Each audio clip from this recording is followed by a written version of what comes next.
An Alabama teacher is teaching students and an entire community something not found in textbooks.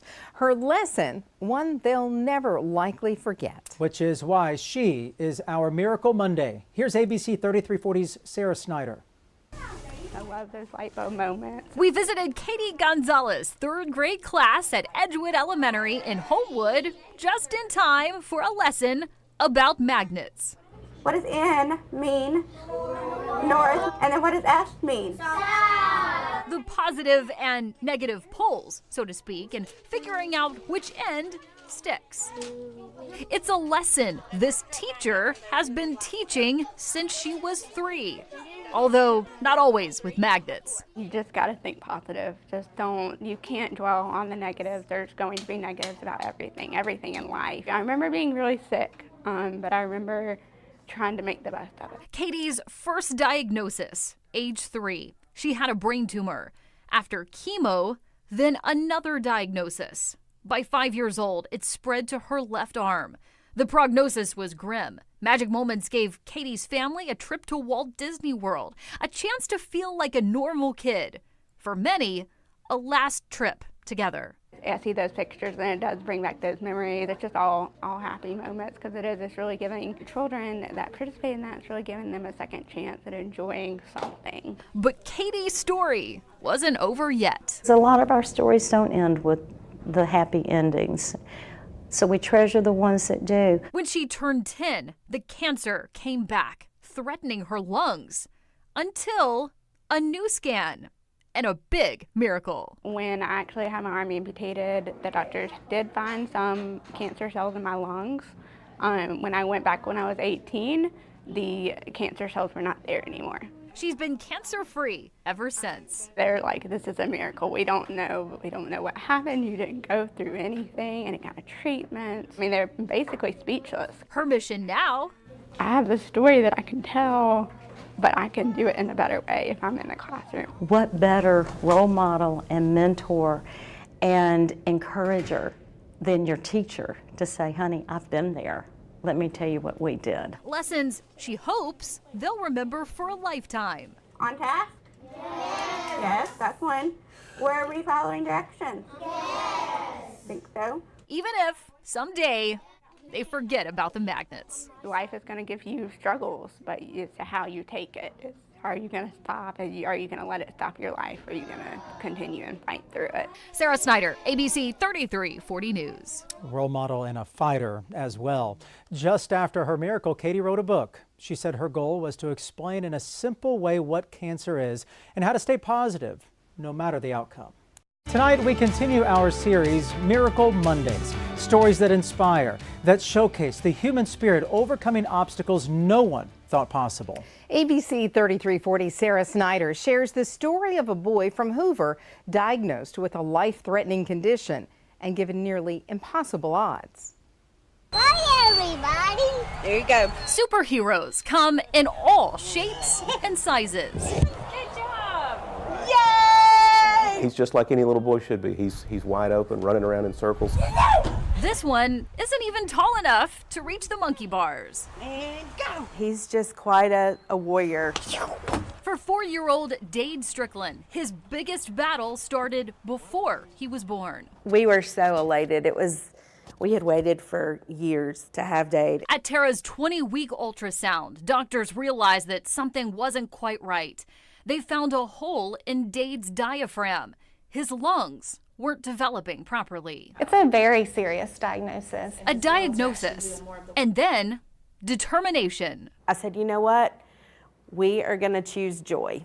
We are going to choose joy through this, and we are going to be positive. And if I just give up now, then we've given up on that 50-50 shot. After giving birth at UAB, the Strickland family was quickly transferred here to Children's of Alabama for that life-saving procedure. When they got here, a surprise was inside. Tara and I actually went to college together, and although we didn't think this would be the way we were reunited, it was very comforting, I think, just to have a familiar face. Tara's college friend would be one of the team members at Children's of Alabama, putting Dade on a rescue therapy called extracorporeal membrane oxygenation, known as ECMO. We are to the end of the rope. This is our last resort. Many children on ECMO don't make it. He just started crashing. He was turning blue. But Dade did. Not once, but twice. By all intents and purposes, we should have lost him that night, but we didn't.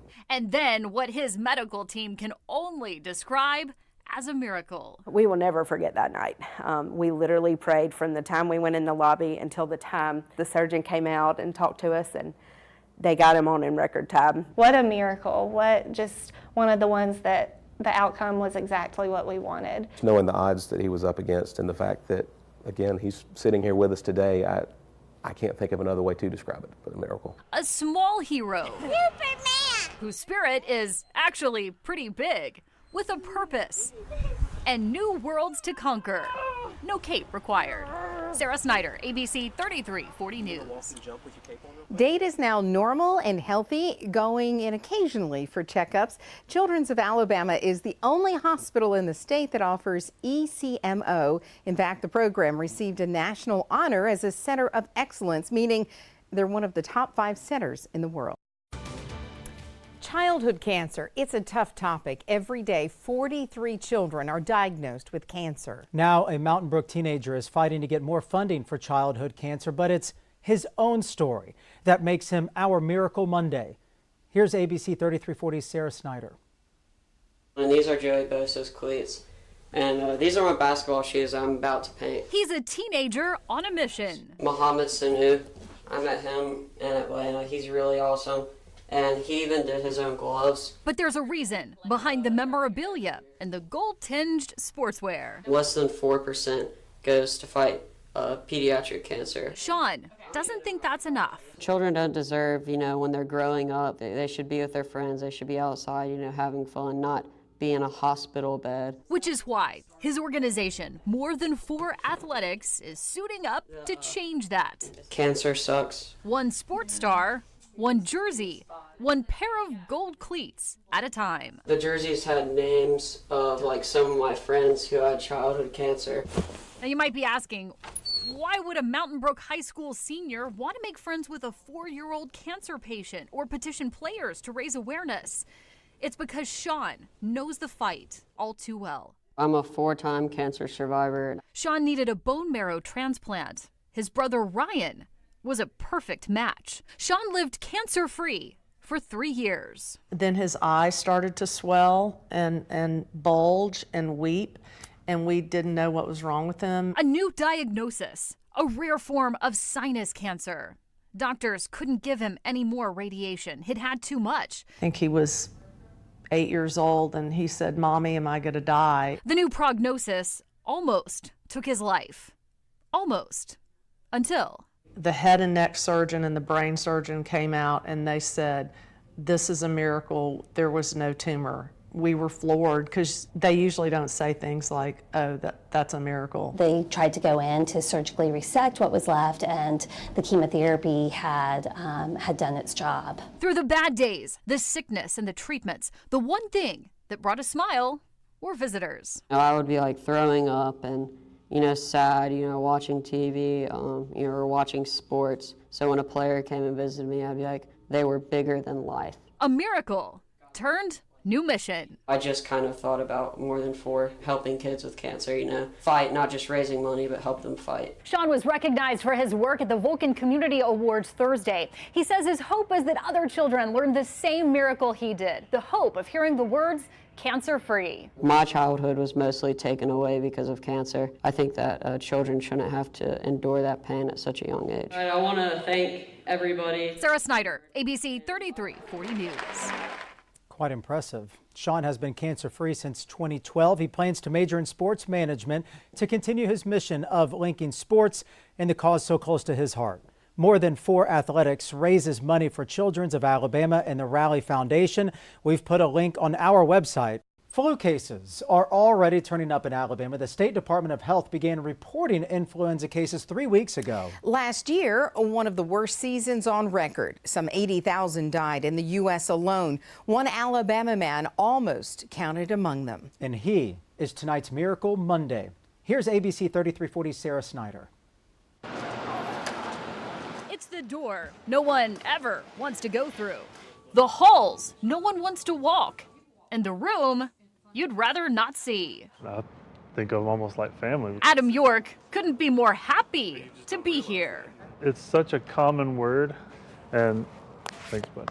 A common word he never thought much about. He never got the flu shot, never got very sick, until last Christmas. They all got better, no doctors, no medicine, and so I thought, well, it's my turn. The celebrations were over, and the symptoms came on.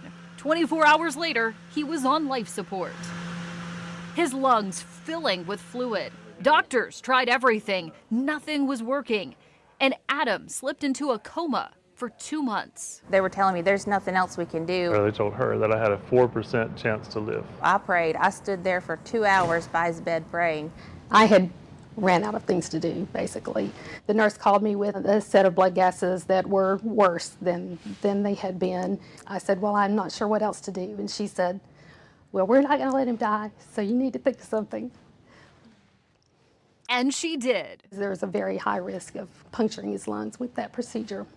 I talked through all that with the wife, and she said, he's going to die if you don't do it, so go ahead. Out of options, she took a risk. I was just praying, please don't let me puncture his lung. Fortunately, I got a lot of fluid off.